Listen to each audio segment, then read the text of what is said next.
Thomas and Percy upset too. That evening, a shaped lightning raged across the island.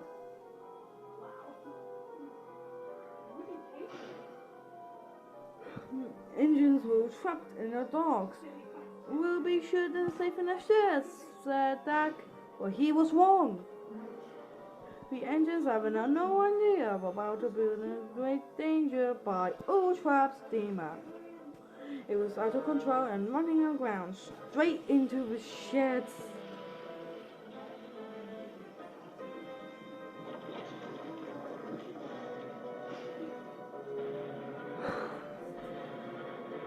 Wow!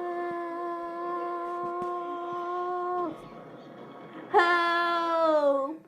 Called the engines inside the shed. "I can't," called Cranky.